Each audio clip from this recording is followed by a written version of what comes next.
Summary बनाई सभी ने? पक्का? ठीक है, अभी अपनी अपनी समरी सबको बोलनी है, क्या क्या लिखा है। ठीक है, 5 लाइंस क्या क्या लिखी है। तो कौन शुरू करेगा? लिखा नहीं क्यों?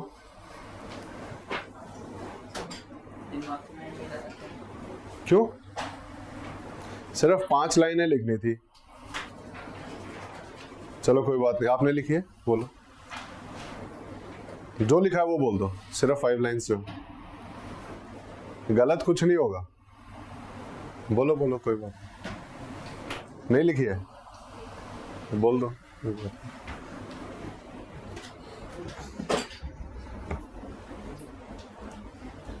बताओ, अरे बोल दो ना, लाओ मेरे को दिखा दो, मैं देख लेता हूँ। लाओ लाओ,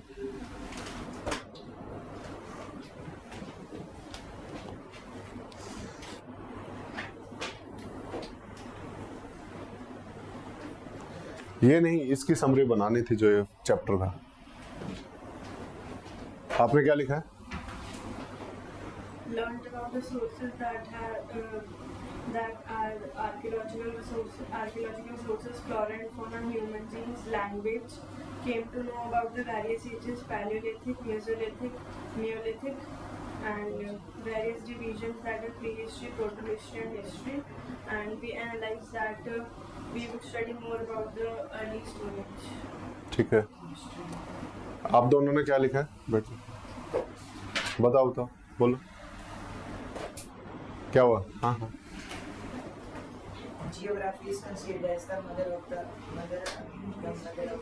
ज्योग्राफी नहीं, history history.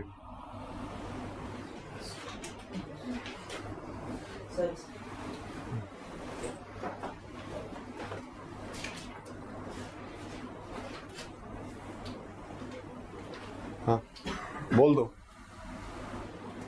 India experienced an early development of culture and civilization. Several groups that made cultural adaptation to diverse ecozones. Eventually led to fascinating beliefs and systems. The sheltering Indus region reached to a mature stage of living in the Bronze Age.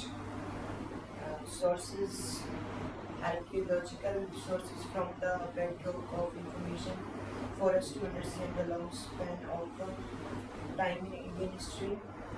They include archaeological sites, geographical sediments, animal bones and fossil stone tools, rock painting, and artifacts. No written evidence for these periods we have found. Scientists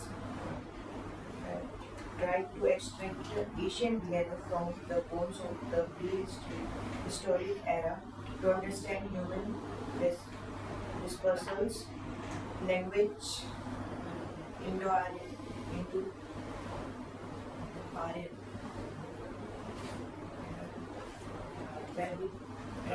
Dravidian,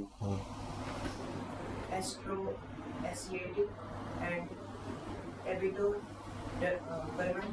तिब्बतो-बर्मन।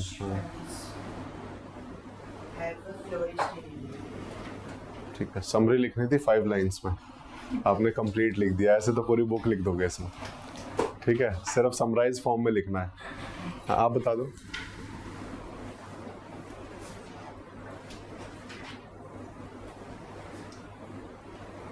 Indian experience and early development of culture and civilization. There are several groups are migrated from. आपने भी same लिखा है, almost same. बैठिए, आपने? India's experience and early development of culture and civilization. Many people in India migrated and adopt their ecozones. Archaeological tags along long span of India history, floral and faunal important. The human gene also constitute an important source for prehistoric migration. Language is another important source of history. ठीक है, आप नहीं लिखा क्यों? भूलना नहीं है। एक डायरी बना लो, उसमें लिख के ले जाया करो कि करना क्या आज शाम को। आप नहीं लिखा क्यों? ठीक है, फर्स्ट टाइम है इसलिए, अदरवाइज अगली बार से वो रिपीट होता रहेगा और वो ऐड होता रहेगा, वो लेके आना है। ठीक है, क्योंकि मैं जनरली भूलता नहीं हूँ काम क्या दिया है। ठीक है, तो याद रखूंगा मैं नेक्स्ट टाइम भी कि क्या क्या बचा हुआ है आपका। Since the old Stone Age, several groups in India migrated multiple times from a life of following through nomadic pastoralism. They reached a matured stage of living in the Bronze Age. Some sources are required to know about the past is archaeological sources, human genes, language, flora and fauna. ठीक है, आपने लिखा, आपने भी लिखा, बताओ। It is the history of people's life from foraging through nomadic pastoralism to the settlement of humans in the Stone Age. The sources to know the past is archaeological sources including sites, fossils, etc. Another is evidence of faunal and floral sources. Then human genes to extract ancient DNA to understand human discourses and at least language sources. ठीक है, आपका नहीं लिखा, क्यों लिखा आप दोनों ने? लिख के लाना है। ठीक है, तो जब नेक्स्ट क्लास में ये भी काम करना है और जो आज का असाइनमेंट है वो तो करके लाना ही है। ठीक है, छोड़ना नहीं है कुछ भी। क्लियर है? तो लिख के ले आना। चलो, समरी में कुछ नहीं लिखना था, जो बेसिकली इंट्रोडक्शन है इसमें से 2 लाइन निकालनी थी आपको कि क्या हुआ है पास्ट में। ठीक है ना, किस तरीके से इकोजोन्स के हिसाब से कल्चर डेवलप हुए हैं वो लिखना था बेसिकली। कैसे प्री हिस्टोरिकल डेवलपमेंट्स जो हुए, कैसे किसी स्पेशल इकोजोन्स में जाकर वो बसे और वहां से एक नया कल्चर डेवलप हुआ। ठीक है, तो प्लूरलिज्म जो था वो दिखाना था आपको यहाँ पर कि कैसे ज्योग्राफी ने उनके कल्चर को कैसे इन्फ्लुएंस किया है। ठीक है, और फिर उसके बाद सोर्सेज बताने थे कि हमने किस किस सोर्सेज का यूज किया है इसको स्टडी करने के लिए। तो प्री हिस्टरी में हमें जो सोर्सेज मिले हैं वो क्या क्या हैं, आपको सिर्फ नाम लिखने थे। आर्कियोलॉजिकल सोर्सेज, ह्यूमन जीन्स हो गया, लैंग्वेज हो गया और फ्लोरा एंड फौना हो गया। बस सिर्फ 5 लाइनें लिखनी थी, ज्यादा लिखना नहीं था इसमें। ठीक है, क्लियर है? लिख लाओगे? ठीक है, देखते हैं नेक्स्ट क्लास में दोबारा। जिनका बचा है सिर्फ वो लिख के लाएंगे, बाकियों ने लिखा है। ठीक है, वेरी गुड। अभी आज शुरू करेंगे उससे आगे। ठीक है, तो हमारा क्या टॉपिक है? ठीक है, अभी जब हम पैलियोलिथिक पीरियड पढ़ेंगे तो पैलियोलिथिक क्या है? Old stone as. Old stone as period है, तो उसको भी 3 हिस्सों में बांटेंगे। ठीक है, उसको भी 3 अलग अलग पीरियड्स में डिवाइड किया गया है, जिसको हम आगे पढ़ेंगे। Those are lower palaeolithic, middle palaeolithic and upper palaeolithic. ठीक है, अब ये लोअर कौन सा है, मिडिल कौन सा और अपर कौन सा है, इनमें से पहले वाला कौन सा और बाद वाला कौन सा, ये कैसे पता लगेगा? मैं पढ़ने से पहले थोड़ा बहुत एक बैकग्राउंड दे देता हूं कि मतलब जो आगे जब पढ़ेंगे तो उसको समझने में दिक्कत ना आए। लोअर पैलियोलिथिक पुराना है या अपर पैलियोलिथिक पुराना है? कैसे कैसे पता लगा?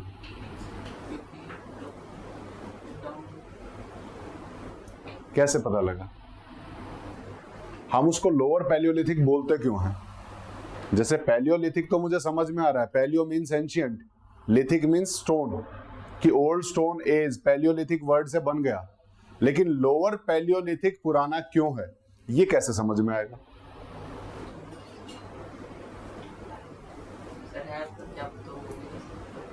नहीं, इसके लिए हमने जो प्रोसीजर अपनाया उसको समझना पड़ेगा। हमने इसको टाइमलाइन को देने के लिए जो प्रोसीजर अपनाया है वो समझना पड़ेगा, तो उसको हम देख लेंगे।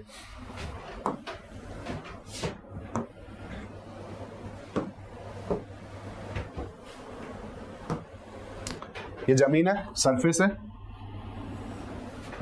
ठीक है, आज यहां पर कोई रह रहा है, यहां पर जो मिट्टी आएगी धीरे धीरे क्या होगा, जनरेशन टू जनरेशन इसके ऊपर मिट्टी की दूसरी परत आती जाएगी, जमती चली जाएगी।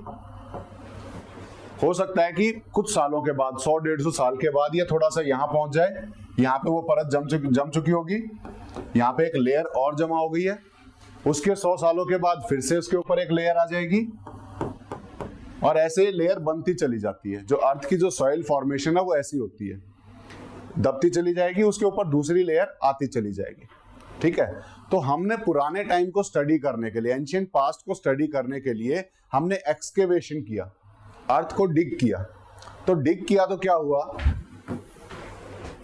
ये अर्थ सरफेस को जब हमने डिग किया तो जो सबसे नीचे मिलेगा वो पुराना होगा कि नया होगा? तो इसीलिए उसका नाम रखा लोअर पैलियोलिथिक। उसका क्या नाम रखा हमने? Lower Palaeolithic. कि जब हमने उसको एक्सकेवेट किया तो उस टाइम पे जो सबसे नीचे मिला वो सबसे एंशिएंट माना जाएगा, वो सबसे पुराना माना जाएगा। तो यहाँ पे जो ट्रेडिशन, जो कल्चर हमें दिखाई देगा, जो टूल्स दिखाई देंगे, वो लोअर पैलियोलिथिक पीरियड के होंगे। ठीक है। इसके ऊपर जो मिलेगा वो मिडल और उसके ऊपर वाला अपर। ठीक है। तो इसीलिए पुराना कौन सा होगा? लोअर पैलियोलिथिक होगा। उसके ऊपर मिडल आ जाएगा, उसके ऊपर अपर आ जाएगा। तो टाइमलाइन ऐसे डिसाइड हुई है। ठीक है। तो इसीलिए इसका जो नाम रखा गया वो इस हिसाब से रखा गया, पहले लोअर, फिर मिडल और अपर।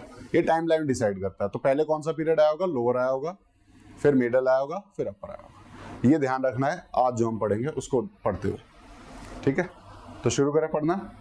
आप में से बचा हुआ है, आप तीनों बचे हो और आप बचे हो, है ना? हाँ ठीक है। तो ये पैराग्राफ पढ़ना है। शुरुआत करो। कौन करेगा? बुक है? चलो ओपन करो। हाँ हाँ पढ़ो। The period before the development of script is called the prehistoric time. It is also referred to as the Stone Age. When we talk about the Stone Age, we include the entire South Asia, the region covering India, Pakistan, Sri Lanka, Nepal, and Bangladesh as a whole. ठीक है, बैठ जाओ। क्या चीज? देखो जब पढ़ रहे होंगे ना तो जहां पर कुछ डाटा आएगा, कुछ भी नई नॉलेज मिलेगी, वो सारा इंपॉर्टेंट है। इसमें से जो इंपॉर्टेंट नहीं है वो कटवाऊंगा, अदरवाइज सारा इंपॉर्टेंट। ठीक है। इसीलिए मैं समरी लिख के लाने को बोलता हूं ताकि वो इंपॉर्टेंस आपको खुद समझ में आए। वो आप लिखोगे ना तो समझ में आएगा कि इसमें से क्या लिखना है मुझे। तब आप सोचोगे उसको कि इसमें से क्या क्रक्स निकाला जा सकता है। वो क्रक्स इंपॉर्टेंट होता है। ठीक है ना। तो मेरा जो समरी लिख के लाने का पर्पज है वो मेन ये है कि वो इंपॉर्टेंस आपको खुद समझ में आने लग जाए। ठीक है। पढ़ाने का तो मैं इसकी समरी बता दूंगा, लेकिन उससे क्या होगा, आप मेरे ऊपर डिपेंडेंट हो जाओगे। मैं तो चैप्टर की समरी बता दूंगा, बहुत इजीली करा सकता हूँ। वो ज्यादा आसान भी है और वो ज्यादा इंटरेस्टिंग भी है कि चैप्टर को सिर्फ समझाना, वो इंटरेस्टिंग भी है, आसान भी है। लेकिन उससे क्या होगा, आप डिपेंडेंट हो जाओगे कि जब मैं पढ़ाऊंगा तभी आप समझ पाओगे, खुद से पढ़ के समझ नहीं पाओगे। ये लाइन बाय लाइन पढ़ाने के पीछे सबसे मेन रीजन यही है कि आप उन चीजों को समझ पाओ जो लिखा है, और उन चीजों को जब आप खुद पढ़ो तो खुद से रियलाइज कर पाओ कि इसकी इंपॉर्टेंस कितनी है, ताकि डिपेंडेंसी ना क्रिएट हो। आप खुद से वो पढ़ना शुरू करें। हम अक्सर जो पढ़ना छोड़ते हैं वो इसीलिए छोड़ते हैं कि कई चीजें हमें समझ में नहीं आती ना। धीरे धीरे प्रोसेस जब होता है, हम आपको एक वोकैबुलरी की जो बुक देंगे तो उसमें जो हमारा फर्स्ट चैप्टर वो इसी के ऊपर डिपेंडेंट है कि धीरे धीरे जब हम बड़े होते हैं तो हमारी लर्निंग क्यों स्लो हो जाती है। +2 तक फिर भी ठीक रहती है, लेकिन +2 के बाद जाओगे तो देखोगे लर्निंग ड्रास्टिकली डाउन आती है। उसके पीछे सबसे बड़ा रीजन यही होता है कि हम चीजों को क्वेश्चन करना छोड़ देते हैं। वाई? तब तक हमारा दिमाग काम करता है कि ये क्यों है, क्यों पढ़ रहे हैं हम इसे। ठीक है। लेकिन उसके बाद जैसे ही क्वेश्चनिंग छोड़ते हैं हमारी लर्निंग डाउन आ जाएगी। रीडिंग के पीछे ना जाने का सबसे बड़ा रीजन क्या होता है? हम पढ़ना क्यों छोड़ते हैं? जब हम पढ़ते हैं, जब हमें चीजें समझ में नहीं आती। स्कूल तक तो समझाने वाले टीचर्स होते हैं, स्कूल के बाद क्या होगा, चीजें हमें समझ में आनी कम होंगी। पढ़ा, कुछ समझ में नहीं आया, थोड़ा सा इंटरेस्ट कम होगा। अगले दिन फिर से कोशिश करेंगे, नहीं समझ में आया और इंटरेस्ट कम हो जाएगा, और वो धीरे धीरे इंटरेस्ट इतना कम हो जाएगा कि हम उससे दूर हो जाएंगे। तो हमें कम से कम वो समझ में आना चाहिए जो यहाँ पर है। इसके अलावा जो एक्स्ट्रा वो मैं साथ के साथ बताऊंगा। ठीक है। एटलीस्ट हम इसको खुद पढ़ पाए, वो कैपेबिलिटी हमें अचीव करनी है। ठीक है। कि चैप्टर को पढ़ के उसको समराइज कर पाए, उसको खुद समझ पाए और वो दूसरे को समझा पाए, वो कैपेबिलिटी अचीव करनी है हमें। ठीक है। वो कैसे होगी? जब हम लाइन बाय लाइन उसको समझते चलेंगे। तो ये पहला जो पीरियड है हमारा pre historic India. Pre historic India कौन सा होगा? प्री हिस्ट्री किसे बोला हमने? इसमें स्क्रिप्ट्स नहीं है। Where script is not available. क्या अवेलेबल है? Only archaeological surveys are available. तो वहां पर जहां पर रिटर्न स्क्रिप्ट नहीं मिलती, that is prehistoric period. और वही पीरियड हमने यहाँ पे पढ़ा, पहली लाइन वही बता रही है। पहली लाइन क्या है इसकी? पहली लाइन है the period before the development of script. वो पीरियड जो स्क्रिप्ट क्या होता है? What is script?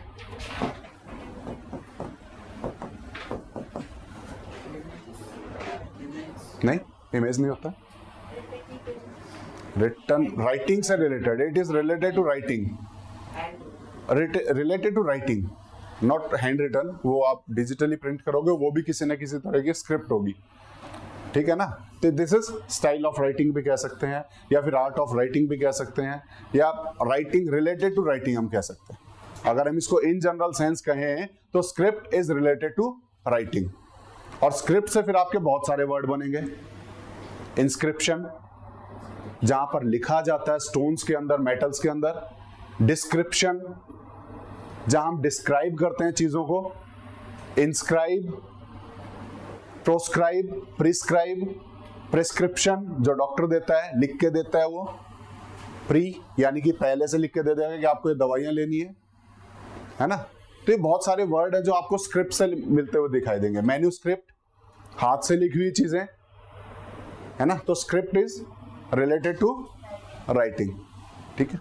तो यहां पर the period before development of script, यानी जो स्टाइल ऑफ राइटिंग जो डेवलप नहीं हुआ था, जब लोगों ने लिखना शुरू नहीं किया था, उससे पहले का जो पीरियड है, that is called as prehistoric, ठीक है। तो उसे हम प्री हिस्ट्री बोलते हैं, that is pre historic.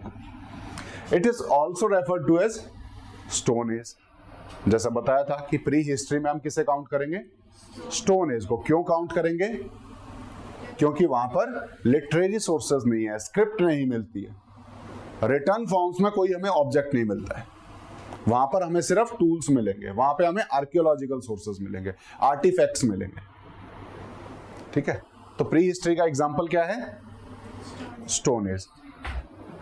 When we talk about the stone age, we include entire South Asia. Stone age सिर्फ इंडिया में नहीं, पूरे साउथ एशिया में डेवलप हुआ था। साउथ एशिया कौन से उसको बोलते हैं हम? एशिया का मैप देखा है क्या है? एशिया में साउथ एशिया कौन सा हुआ? अब इसको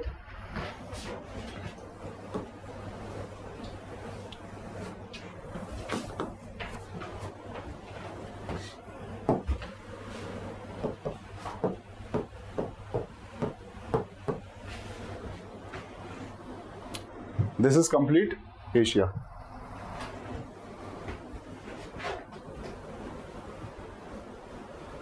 ये हमारा कंप्लीट एशिया। कहाँ गया? इसमें आधा कटा हुआ है।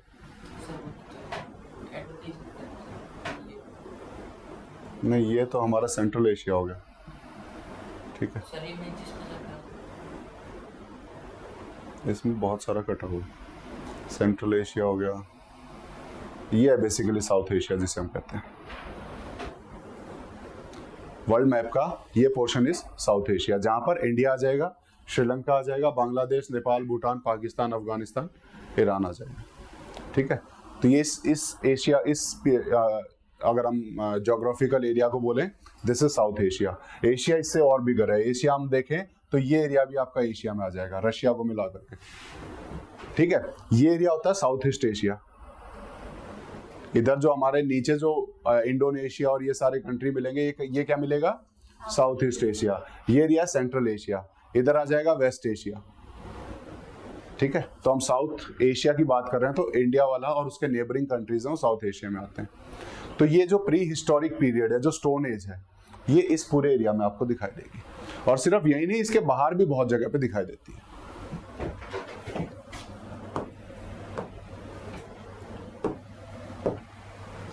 ठीक है। तो रीजन कवरिंग साउथ एशिया में India, Pakistan, Sri Lanka, Nepal, Bangladesh as a whole, यहाँ पे हमें प्री हिस्टोरिक पीरियड मिलता है, स्टोन एज मिलती है, ठीक है। उस टाइम के आर्कियोलॉजिकल सोर्सेज हमें इन जगह से मिले हैं। इस पूरे एरिया में अगर हमने जब एक्सकेवेशन किया तो यहाँ से प्री हिस्टोरिक टूल्स हमें दिखाई दिए हैं, स्टोन एज के टूल्स दिखाई दिए, ठीक है। जहां जहां मिलेगा हम कहेंगे कि यहाँ पर भी स्टोन एज अवेलेबल था, उस टाइम पे एग्जिस्ट करता था, यहाँ पर भी लोग रहते थे, ठीक है, तो मेनली जब एक्सकेवेट करते हैं तो हमें पता लगता है कि यहाँ पर कौन लोग रहते थे। क्लियर है? हमारा नेक्स्ट पैराग्राफ कौन पढ़ेगा? नेक्स्ट। हाँ, Human ancestors are likely to have first evolved in Africa and later migrated to different parts of the world.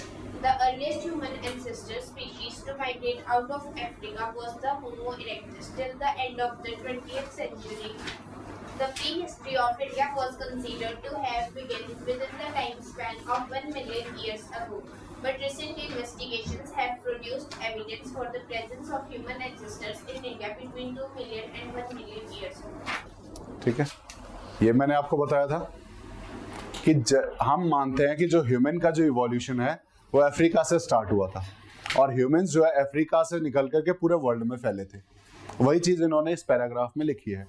India में जो ह्यूमन पाए गए वो पहले जो हमने एक्सकेवेशंस किए थे तो हम ये मानते थे कि 1 मिलियन ईयर, 1 मिलियन का मतलब क्या होगा?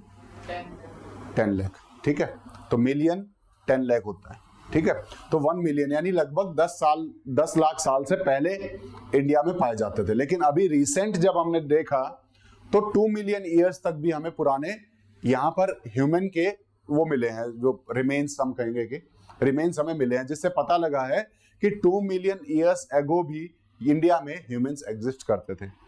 और उस टाइम पे जो ह्यूमंस थे, आज का जो ह्यूमन है उसे हम होमो सेपियंस कहते हैं। उसे हम क्या कहते हैं?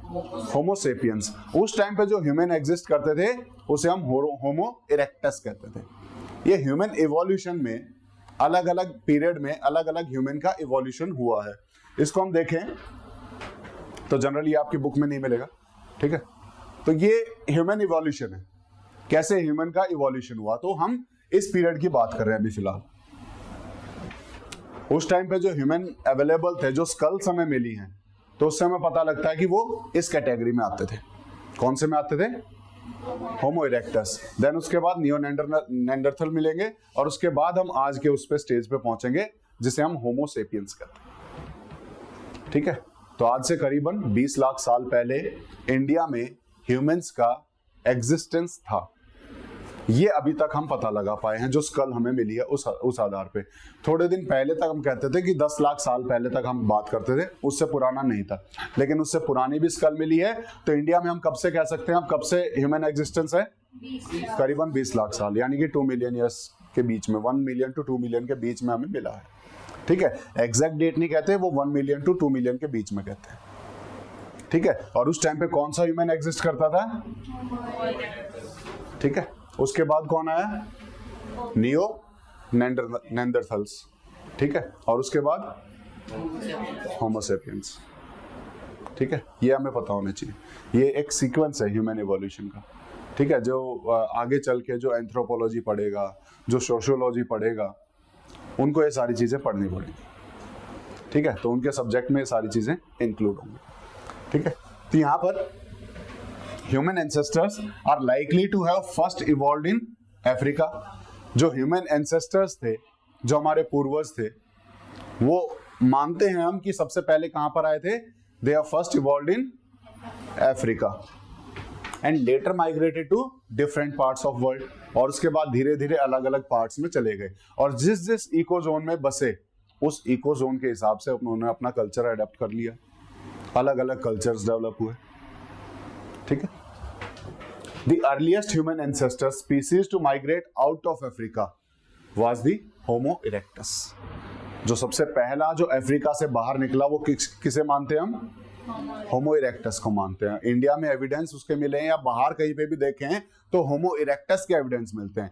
अफ्रीका में उससे पुराने भी एविडेंस मिलते हैं, इसलिए हम मानते हैं कि वहां पर इवॉल्व हुआ है। और जब वो होमो इरेक्टस की स्टेज में पहुंच गए तब वो बाहर फैलने लगे, और होमो इरेक्टस के जो हम रिमेन्स कहें तो वो हमें अलग अलग पार्ट्स में वर्ल्ड में मिले हैं। इंडिया में भी उसके पार्ट मिले हैं। ठीक है, till the end of 20th century. 20th century मतलब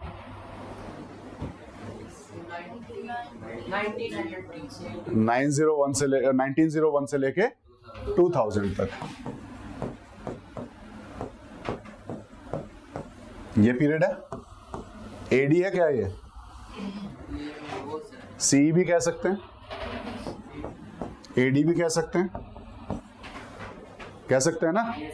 C क्या है, कॉमन एरा। AD क्या है, एनोडोमिनी। ठीक है, इसके लास्ट तक यानी कि अप्रोक्सीमेटली 1990 से 2000 तक the prehistory of India was considered to have begin with time span of 1 million years ago. यानी लगभग हम 1990s तक ये मानते थे कि हमारे यहाँ पे जो प्री हिस्ट्री टाइम था यानी ह्यूमन एग्जिस्टेंस टाइम था वो कब से इवॉल्व हुआ है, 1 मिलियन ईयर अगो, यानी लगभग 10 लाख साल पहले से।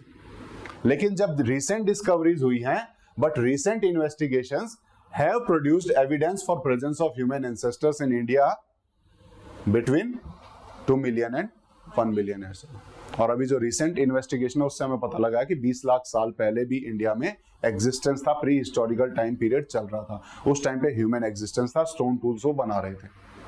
ठीक है, हमें वो स्कल्स मिली हैं जिससे हमें पता लगा कि होमो इरेक्टस यहाँ पर था या इस पीरियड का था। कार्बन डेटिंग एक पीरियड होता है जिससे हम एज पता लगाते हैं। पढ़ा था, साइंस में पढ़ा होगा। किसी भी एज निकालनी हो तो कैसे निकालते हैं, थ्रू कार्बन डेटिंग। ठीक है, तो उस मेथड से हमने पता लगाया है कि ये उस पीरियड के हैं लगभग। क्लियर है, कोई डाउट है?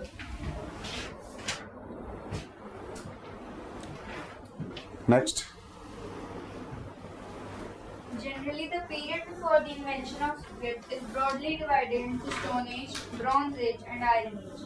Hence, the name of materials that they used. For example, painted clay ware culture or Iron Age culture, or the geographical region Indus, or the first site to be identified. For example, Equestrian or Harappan are used to name the cultures.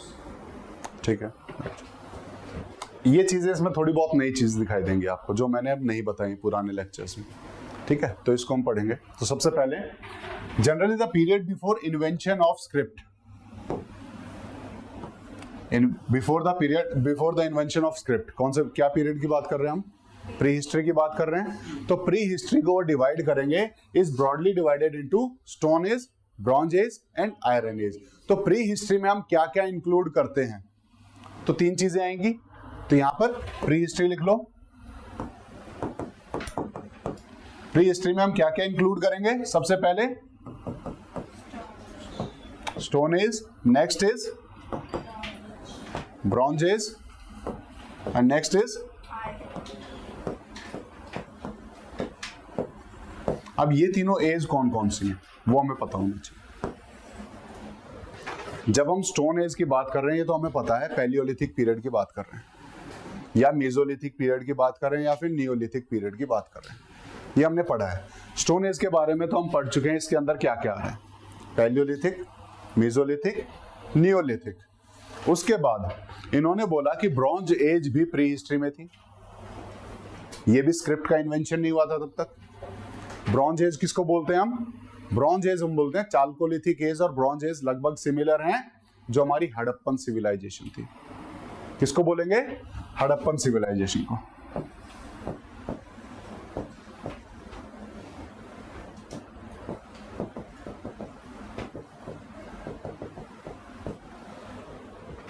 ठीक है, और फिर उसके बाद iron age कौन सी होगी, जहां पर आयरन का डेवलपमेंट हो गया है। और आयरन का डेवलपमेंट कब हुआ था, वैदिक एज में।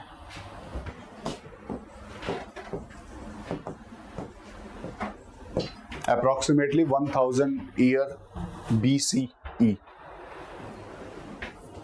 approximately 1000 year BCE, यानी कि 0 से 1000 साल पहले, और आज से करीबन 3000 साल पहले। ठीक है ना। जब हम आज से बात करते हैं तो वहां पर एक वर्ड दिखाई देगा BP। क्या दिखाई देगा, BP का मतलब होता है बिफोर प्रेजेंट। BP का पीरियड मतलब क्या होगा, बिफोर प्रेजेंट। तो आज से करीबन 3000 साल पहले आयरन एज हो चुका था डेवलप, आज से करीबन 5000 साल पहले ब्रॉन्ज एज हो चुका था, और आज से करीबन स्टोन एज तो हम अभी बात कर रहे हैं 2 मिलियन ईयर्स अगो, करीबन 20 लाख साल पहले। ठीक है। अब इस बुक ने प्रोटो हिस्ट्री को अलग नहीं किया हुआ, ये प्री हिस्ट्री में प्रोटो हिस्ट्री को मिला के बात कर रहे हैं। तो ये जो दो चीजें हैं, यहां पर स्क्रिप्ट अवेलेबल थी, यहां पर स्क्रिप्ट अवेलेबल थी, तो देवर पार्ट ऑफ प्रोटो हिस्ट्री। तो ये उसको प्री हिस्ट्री में ही पढ़ेंगे अभी, ठीक है। तो यहां पर हमें वो खुद से उसको अलग करना है, they are part of protohistory, जिसको हम प्री हिस्ट्री में यहां पर पढ़ रहे हैं। क्लियर है चीजें, ठीक है। कोई डाउट है यहां तक? नहीं, चलो। क्या हुआ? 1000 BCE आयरन एज का बताया था मैंने।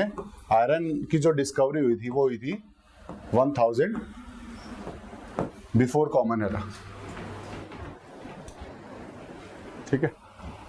तो प्री हिस्ट्री में इन्होंने बोला period before the invention of script is broadly divided into stone age, bronze age and iron age. इन तीनों का मतलब समझ में आना चाहिए, स्टोन एज क्या है, ब्रॉन्ज एज क्या है और आयरन एज क्या है। स्टोन एज कौन सी है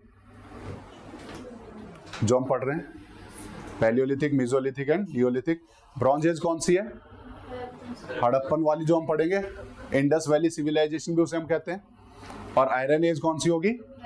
वैदिक एज को, क्योंकि उस टाइम पे आयरन का डेवलपमेंट उस टाइम पे शुरू हुआ, आयरन का इन्वेंशन उस टाइम पे हुआ था, आयरन को एक्सकेवेट उस टाइम पे किया गया था। उससे पहले आयरन नोन नहीं था, यानी हड़प्पन सिविलाइजेशन में हमें नहीं पता था आयरन कहाँ है, हमें नहीं पता था आयरन का यूज क्या है, और उससे क्या चेंजेस है वो हम उसी टाइम पे पढ़ेंगे, ठीक है, कि आयरन के डेवलपमेंट ने क्या चेंज किया हमारी हिस्ट्री में, ठीक है। तो यहाँ पर hence the name of the materials that they used और द ज्योग्राफिकल रीजन और the first site to be identify are used to name the culture. जो जो कल्चर डेवलप हुए उनका नाम कैसे पड़ता है? कल्चर का नाम कैसे पड़ेगा? कल्चर का नाम पड़ेगा या तो जो मटेरियल वो यूज करते थे, या फिर जो कहां गया ज्योग्राफिकल रीजन में उनका एक्सकेवेशन हुआ या जहां पर वो मिले सबसे पहले, या फिर the first site to be identified. उसके आधार पर, जैसे हम इंडस वैली सिविलाइजेशन को हड़प्पा सिविलाइजेशन कहते हैं, क्यों? हम इंडस वैली सिविलाइजेशन पढ़ेंगे, उसको हम हड़प्पा सिविलाइजेशन के नाम से जानते हैं। क्यों जानते हैं? क्योंकि Harappa was the first site to be excavated. जो उस रीजन में जो सबसे पहली साइट मिली थी दैट वाज हड़प्पा। तो जो भी कल्चर होंगे उनका नाम या तो मटेरियल के नाम से पड़ेगा, या फिर उनके रीजन के नाम से पड़ेगा, या फिर फर्स्ट साइट के हिसाब से पड़ेगा, ठीक है। अभी जो हम पढ़ रहे हैं पैलियोलिथिक एज, तो उसको हम स्टोन के नाम से जानते हैं, क्योंकि यही मटेरियल था वो जो वो यूज कर रहे थे। अभी रिसेंटली जो हम पढ़ रहे हैं वो क्या पढ़ रहे हैं? पैलियोलिथिक या फिर स्टोन एज। क्यों बोल रहे हैं? क्योंकि उस टाइम पे जो मटेरियल यूज हो रहा था वो कौन सा था? स्टोन था। यहां पर कौन सा मटेरियल यूज होगा? ब्रॉन्ज। यहां कौन सा मटेरियल यूज होगा? आयरन, ठीक है। इसीलिए उनको नाम जो है मटेरियल के नाम से भी रख सकते हैं, उनकी लोकेशन के नाम पे भी पढ़ सकते हैं, और फर्स्ट साइट जो मिली थी उसके आधार पर भी रखा जा सकता है। तो नाम में कंफ्यूजन नहीं होना। तो जब भी नाम देखोगे तो आपको इन तीन चीज में से कोई चीज ढूंढनी है कि किस नाम पर उसको रखा गया है। ये पेंटेड ग्रेवर को अभी भूल जाओ, क्योंकि जब हम पढ़ेंगे कौन कौन से टूल्स बनते थे। पेंटेड ग्रेवर टाइप ऑफ जो उनका पॉट होता था ना, तो स्टोर करने के लिए रखते थे। ये अलग अलग आप इसका भी डेवलपमेंट देखोगे, पॉट का डेवलपमेंट कैसे हुआ है, पेंटेड ग्रेवर से कैसे वो अलग अलग पेंट करना शुरू किया है, शुरुआत में किस तरीके से किस पेंट को वो यूज करते थे। ये पॉट का डेवलपमेंट है बेसिकली, ठीक है। अभी भूल जाओ कि इसको लो अभी के लिए, जब इसका डेवलपमेंट आएगा तब हम इसको पढ़ेंगे। जैसे ज्योग्राफिकल रीजन में इंडस वैली सिविलाइजेशन आ गया, फर्स्ट में उसको हम हड़प्पन साइट बोल देते हैं, क्योंकि first site was Harappa to be excavated और to be found in the Indus valley civilisation, तो उसके नाम पर उसका नाम पड़ा था, ठीक है। This is next is earliest. ये कौन पढ़ेगा? छोटा ही है, किसका है? आपका है, आप पढ़ दीजिए। The earliest age in history is called Stone. Old Stone Age or Paleolithic. This period is divided into Lower Paleolithic culture, Middle Paleolithic culture, Upper Paleolithic culture. ठीक है, ये मैं ऑलरेडी बता चुका हूँ, बैठ जाया करो। जो अर्लीस्ट एज है हिस्ट्री में उसको हम ओल्ड स्टोन एज बोलते हैं, पैलियोलिथिक बोलते हैं। पैलियोलिथिक को भी हम तीन हिस्सों में डिवाइड करेंगे। किस किस में करेंगे? अपर में, मिडल में और लोअर में। ये किस हिसाब से डिवीजन हो रहा है ये मैं ऑलरेडी बता चुका हूं, तो दोबारा एक्सप्लेन करने की जरूरत है नहीं। आगे चलें, चलो।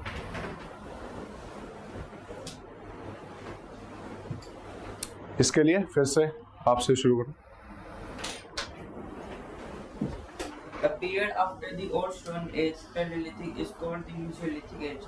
The period that followed the Mesolithic called the Neolithic Age. This is the age in which animal and plant domestication developed, leading to food production. The classification of these cultures is done on the basis of stratigraphic, Chronological and lithic evidence. stone evidence. ठीक है, ये period बता रहा है किसके बाद क्या आ रहा है। बेसिकली इस पैराग्राफ में लिखा है कि पहले क्या आया, बाद में क्या आया। ठीक है, कैसे कैसे चेंजेस आए, एक ब्रीफ सा ओवरव्यू हमें दे रहा है उसके बारे में डिटेल में जानने से पहले। तो इसको शुरू करेंगे। सबसे पहले हमारा क्या आया था, जिसको हम बोलते हैं पैलियोलिथिक एज। तो फर्स्ट इज पैलियोलिथिक, उसके बाद क्या आएगा, मेसोलिथिक। मेसो का मतलब क्या होता है, मिड या फिर मिडल, बिटवीन। देन उसके बाद कहाँ गया, नियोलिथिक एज। तो पैलियोलिथिक आएगा, उसके बाद मेसोलिथिक आएगा, उसके बाद नियोलिथिक एज आएगा। This is the age in which animal and plant domestication developed. जो हमारा नियोलिथिक एज था, कौन से एज में,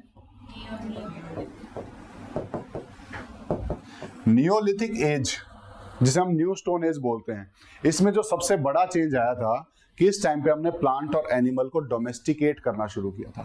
डोमेस्टिकेट करने का मतलब क्या होता है, जैसे एनिमल्स थे उस टाइम पे जंगल में रहते थे, फॉरेस्ट में रहते थे, बाहर रहते थे, खुले में घूमते थे। यहाँ पर उनको टेम करना शुरू किया था, यहाँ पर उनको हमने अपने हिसाब से ढालना शुरू किया था, अपने साथ रखना शुरू किया था। किसने, पालना शुरू किया। हाँ, पालना शुरू किया था। डोमेस्टिकेशन इज बेसिकली पालना। ठीक है, तो यहाँ पे एनिमल और प्लांट को, प्लांट पालने का मतलब है प्लांट उगाना शुरू किया था यहाँ पर। तो यहाँ पर डोमेस्टिकेशन शुरू होगा of the plant and animal. तो जब हम नियोलिथिक में जाएंगे तो सबसे मेजर चेंज हमें जो देखना है that is domestication of plant and animals. और जब डोमेस्टिकेशन शुरू होगा, ये क्यों किया गया उसके पीछे रीजन देखोगे तो वो भी यहीं पे लिखा हुआ, main reason leading to food production. और धीरे धीरे जब प्लांट डोमेस्टिकेशन हुआ तो हम एग्रीकल्चर की तरफ बढ़े और फूड प्रोड्यूस करना शुरू किया, सेटल्ड लाइफ जीना शुरू किया। तो सेटल्ड लाइफ जब शुरुआत देखेंगे तो हमें नियोलिथिक से शुरुआत दिखाई देगी।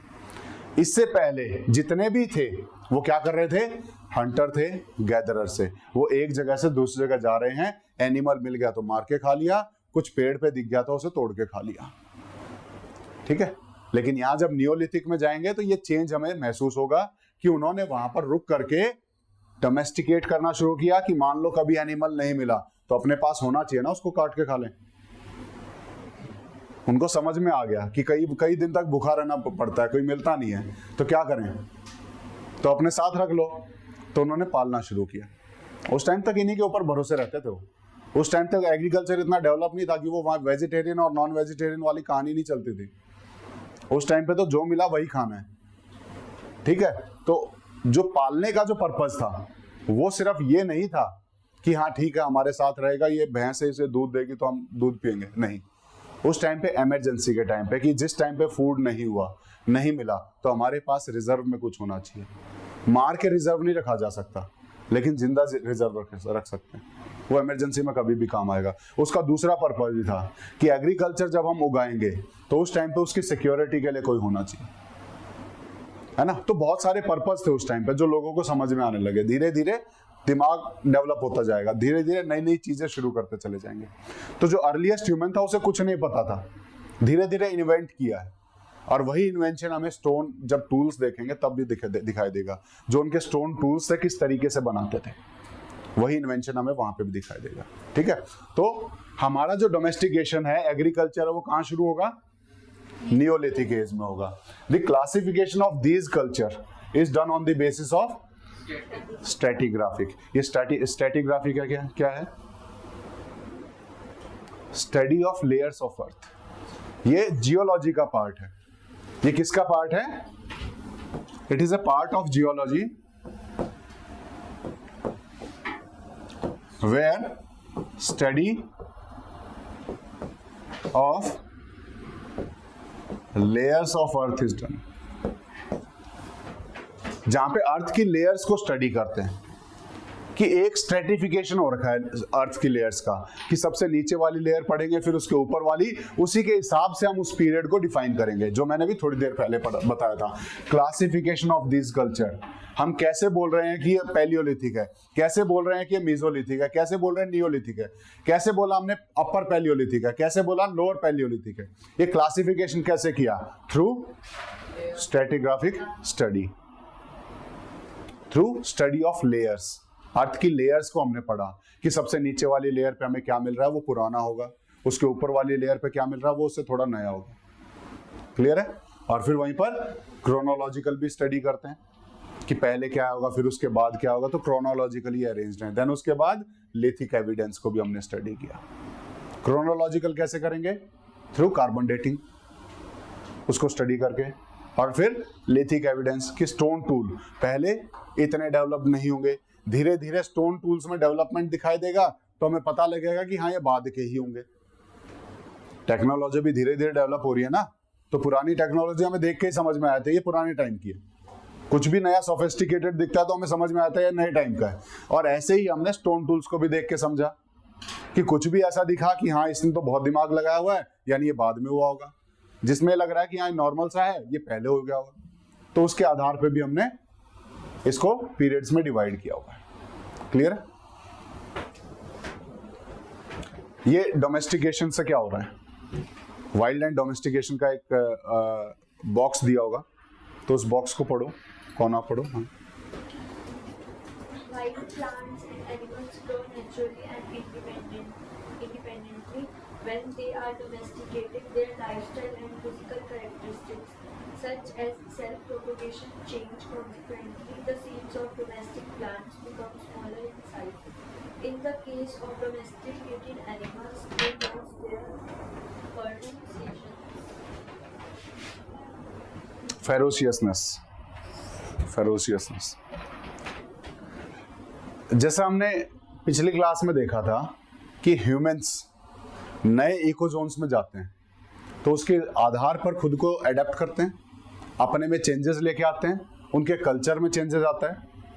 जब ह्यूमंस में इतना चेंज आ रहा है, जब प्लांट्स को डोमेस्टिकेट किया जाएगा, एनिमल्स को डोमेस्टिकेट किया जाएगा, तो उनके भी तो इकोजोन में चेंज आया है। तो जब उनके इकोजोन में चेंज आएगा तो उनमें चेंज भी आएगा। तो वो क्या चेंजेस आए वो यहां लिखा है। जब उनके इकोजोन को चेंज किया तो वो चेंजेस क्या क्या है वो यहां पर लिखा है। जैसे इन्होंने बोला wild plant and animals grow naturally and independently. ये उनकी नेचुरल टेंडेंसी है कि कोई भी एनिमल या प्लांट है वो इंडिपेंडेंटली ग्रो करता है, नेचुरली ग्रो करता है, उसे सहारे की जरूरत नहीं होती है। व्हेन दे आर डोमेस्टिकेटेड, लेकिन जब उन्हें डोमेस्टिकेट किया जाए, टेम किया जाए, खुद से उनको पाला जाए, तो उसके बाद क्या होगा? There lifestyle and physical characteristic change. तो उनका लाइफस्टाइल चेंज होगा, फिजिकल कैरेक्टरिस्टिक चेंज हो जाएंगे, धीरे धीरे वो चेंज आने शुरू हो जाएंगे। जैसे पहले वाइल्ड लाइफ में अगर हम देखें, अगर आप जाओ फॉरेस्ट में तो बहुत ऊंचे ऊंचे पेड़ दिखाई देते हैं, लेकिन वही पेड़ अपनी क्यारी में उगाओ, अपने आगे जाके गार्डन में उगाओ तो उतनी हाइट पे नहीं जा पाएगा। वो डोमेस्टिकेशन से फर्क आता है, ठीक है ना? उतनी हाइट वो कभी अचीव कर ही नहीं पाएगा। ये डोमेस्टिकेशन से फर्क आएगा, उसकी फिजिकल कैरेक्टरिस्टिक में चेंज आ जाएगा।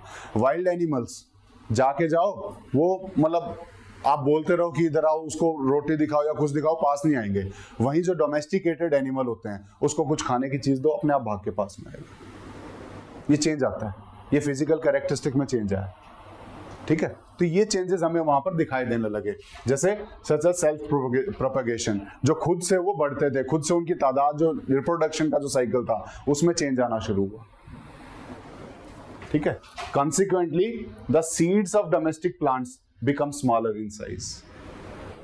और धीरे धीरे क्या चेंज आया? मेन चेंज हमें दिखाई दिया, जो सीड्स थे डोमेस्टिकेटेड प्लांट्स के वो छोटे हो गए। वाइल्ड जो प्लांट्स होते हैं उनके सीड्स बड़े मिलेंगे, जो डोमेस्टिकेटेड होंगे छोटे छोटे सीड्स मिलेंगे। तो ये चेंज आने शुरू हुए। और क्या चेंज आया? In the case of domesticated animals they loss their ferociousness. Ferociousness क्या होता है? देयर क्रूएलिटी, जो वाइल्ड में रहने के कारण जो उनमें थी, जो जंगलों में रहने के कारण जो क्रूएलिटी उनमें थी वो चेंज आ गया। वो फेरोसियसनेस उनमें जो थी, जो आक्रामकता जो उनमें थी वो कम हो गई, अब प्यार से रहने लग गए। ठीक है, तो इकोजोन चेंज होते ही सिर्फ मैन में चेंज नहीं आ रहा, हर चीज में चेंज आता है। ये एडेप्टेशन हम पढ़ेंगे एनवायरनमेंट, अगर हमारा इसमें सिलेबस में, इसमें है नहीं वैसे, लेकिन आप फर्दर क्लासेस में जब एनवायरनमेंट देखोगे तो एडेप्टेशन देखोगे कि किस तरीके से एडेप्ट करते हैं इवन एनिमल्स भी और ह्यूमन बींग्स भी, इवन प्लांट्स भी। और ये एडेप्टेशन का ही रीजन है, आप हाई अल्टीट्यूड पर चले जाओ तो आपको अलग टाइप के प्लांट्स मिलेंगे, लोअर एल्टीट्यूड पे अलग टाइप के प्लांट्स मिलेंगे, डेजर्ट में अलग टाइप के प्लांट मिलेंगे और नॉर्मल टाइम्स पे अलग अलग टाइप के प्लांट मिलेंगे। ये सब एडेप्टेशन है, वो इकोजोन के आधार पे। ठीक है, क्या हुआ बताओ बताओ। हाँ,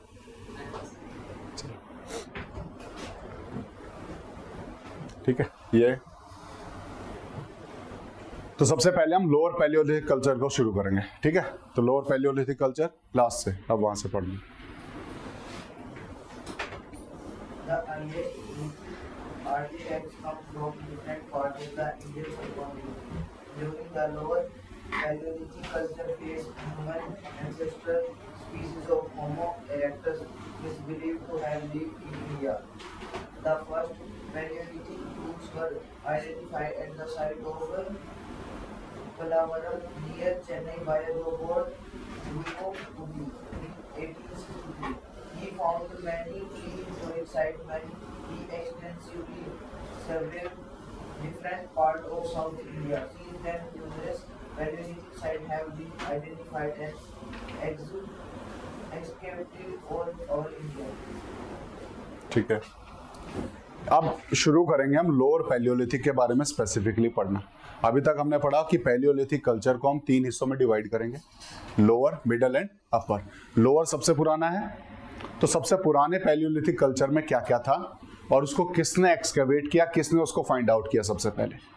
तो इंडिया में अगर हम बात करें तो इंडिया में जो लोअर पैलियोलिथिक कल्चर है उसको एक्सकेवेट करने वाले कौन थे?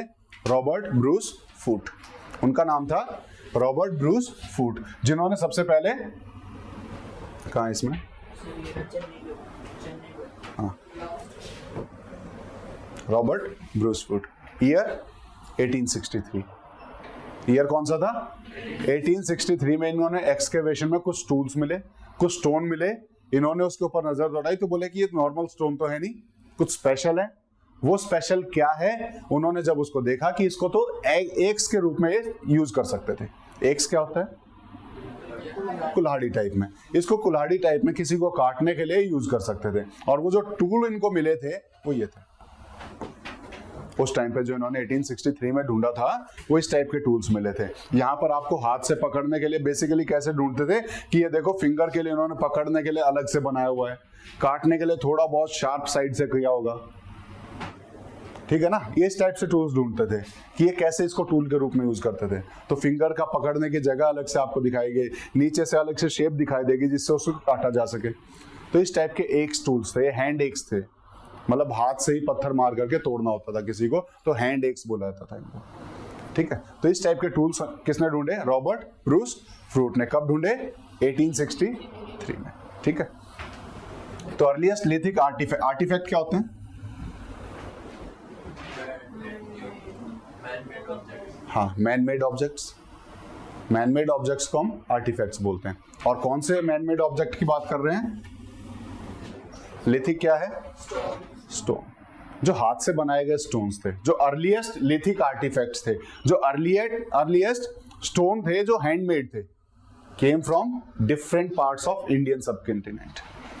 वो हमें इंडिया के इंडियन सबकॉन्टिनेंट की बात कर रहे हैं, तो मैं साउथ एशिया की बात कर रहा हूँ।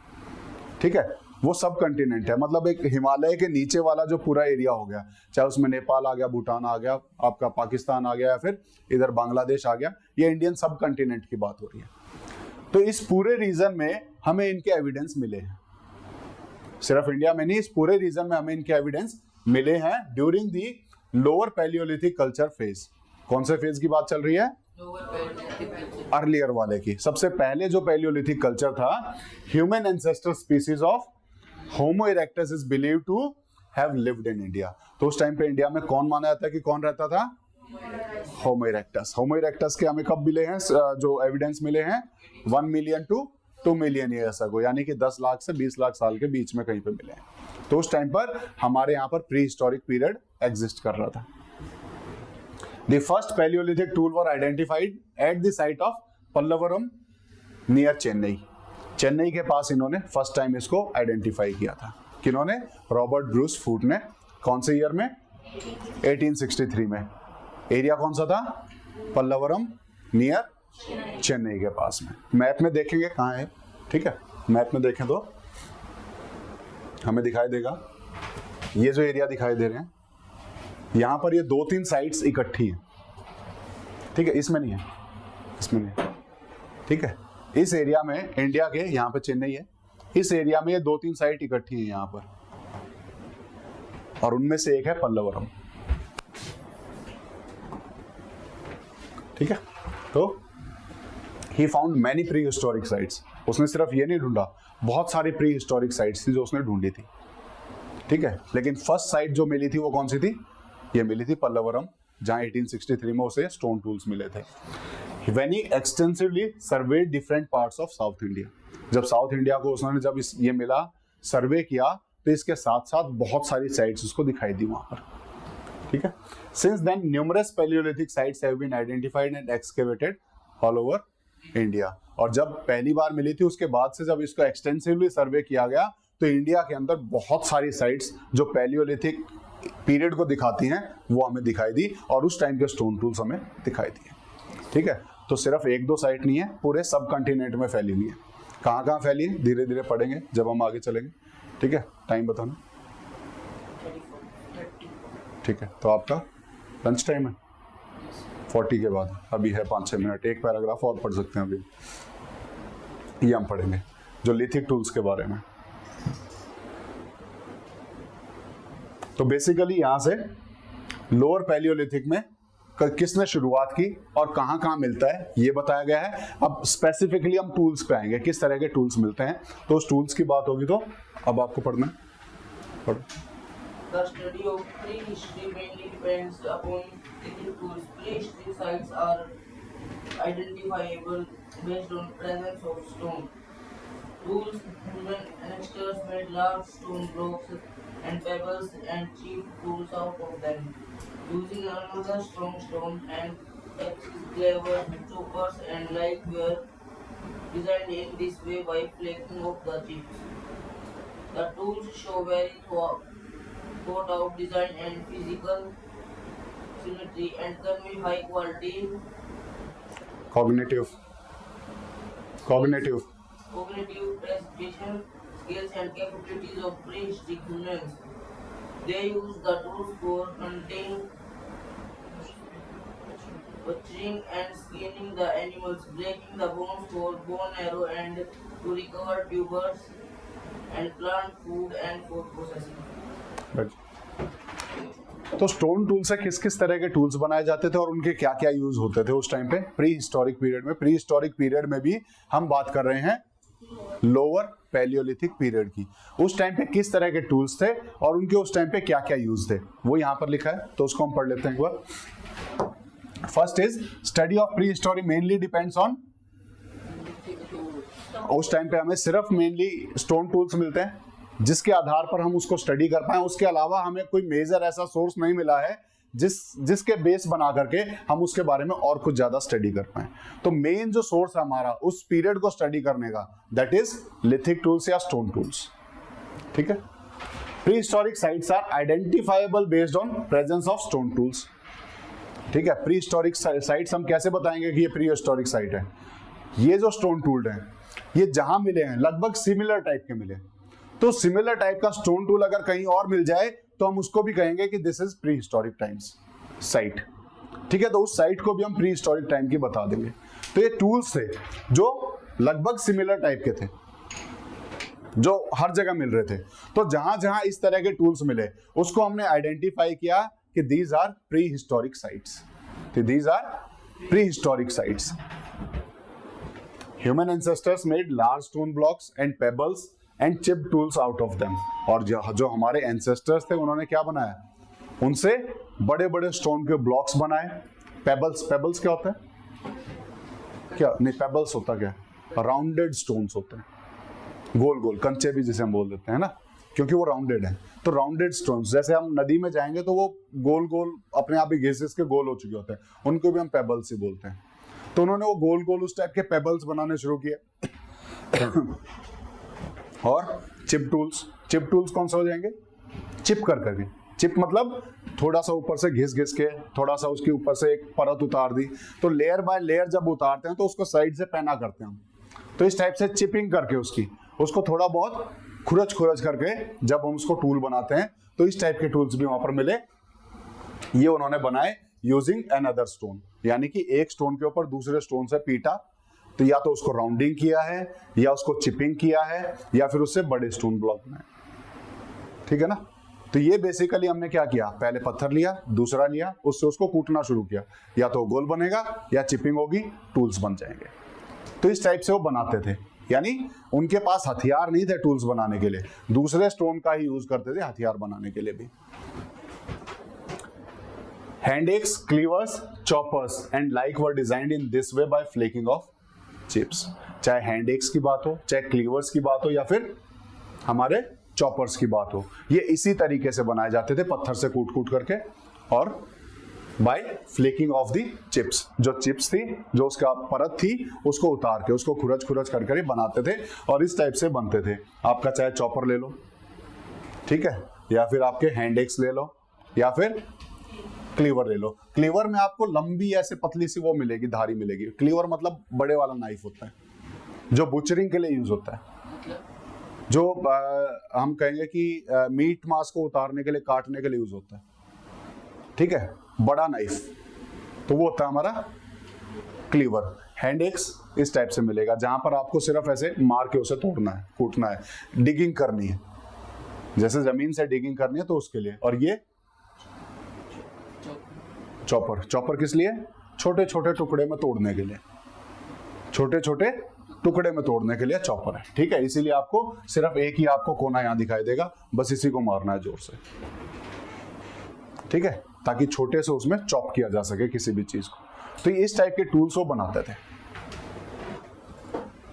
द टूल्स शो, और बनाते कैसे थे, बाय फ्लेकिंग ऑफ चिप्स. यहां से इसको कोने को घिसते चले जाएंगे, परत उतारते चले जाएंगे, ऐसे करके दूसरे स्टोन से मारेंगे, थोड़ा सा टूट के अलग हो जाएगा. ठीक है, तो इस टाइप से टूल्स को बनाते थे. The tool shows well thought out design. ये जो टूल्स हैं, मतलब ऐसे ही नहीं बना दिए, बहुत सोच समझ के उन्होंने बनाए थे, क्योंकि उस टाइम पे जो नॉलेज अवेलेबल थी उसके हिसाब से दे वर वेरी एडवांस्ड. उस टाइम पे लोगों को पता ही नहीं होता था कि ऐसे भी करके हम कुछ कर सकते हैं. ठीक है ना. अब कौन सोचेगा कि एक पत्थर से तोड़ के हम दूसरे पत्थर का हथियार बना ले. हम छोटे थे, कभी सोच पाए हम, लेकिन उस टाइम पे लोगों ने सोचा, तो उस टाइम के हिसाब से बहुत बड़ी थिंकिंग मानी जाती है. उस टाइम के हिसाब से हम कहेंगे कि बहुत एडवांस वो सोच रहे थे. ठीक है, तो दे show well thought out design and physical symmetry. उनकी सिमेट्री हर जगह पे आपको मिलेगी. ठीक है ना. जो आपको क्लीवर्स हैं वो लगभग सिमिलर काइंड के मिलेंगे, आपको हैंड एक्स लगभग सिमिलर काइंड के मिलेंगे, चॉपर्स लगभग सिमिलर काइंड के मिलेंगे. इनमें सिमेट्री दिखाई देगी, सिमिलैरिटी दिखाई देगी इनमें. ठीक है. And convey high quality cognitive skills. Cognitive skills कौन सी होती है, cognitive skills, mental skills. Cognitive skills होती है मेंटल स्किल्स. ठीक है, तो इससे क्या पता लगता है, उनकी मेंटल स्किल्स कितनी थी वो डिस्प्ले होती. ठीक है ना, कि अपने टाइम से कितना एडवांस वो सोच पा रहे थे. ये चीज हम यहां देख पा रहे हैं उसमें. And capabilities of pre historic humans. उनकी क्या कैपेबिलिटीज थी वो भी हमें पता लगती है. ठीक है ना, किस तरीके से उन्होंने कि स्टोन को भी कैसे टूल के रूप में यूज करना है. जब हमारे पास सामने आसपास कुछ ना हो तब हम सोचते हैं ना क्या क्या यूज करें. मान लो किसी भी रूम में बंद हो जाओ, चाबी ना हो, तो क्या करोगे, तब आप आसपास रखी हुई चीजों को टूल बनाना शुरू करोगे. ठीक है ना। लेकिन उसमें भी अलग अलग ह्यूमंस को अगर हम देखेंगे, कोई आसपास रखी हुई चीजों को बहुत इफेक्टिवली यूज कर पाएगा और कोई सर पकड़ के बैठ जाएगा। ठीक है, जो इफेक्टिवली यूज करने वाले उनमें से हम इनको काउंट करेंगे, क्योंकि उस टाइम पे और कुछ चीजें हमारे पास अवेलेबल नहीं थी, तो इन्हीं को ही कितना इफेक्टिवली यूज किया जा सकता है वो चीजें यहां पर दिखाई गई।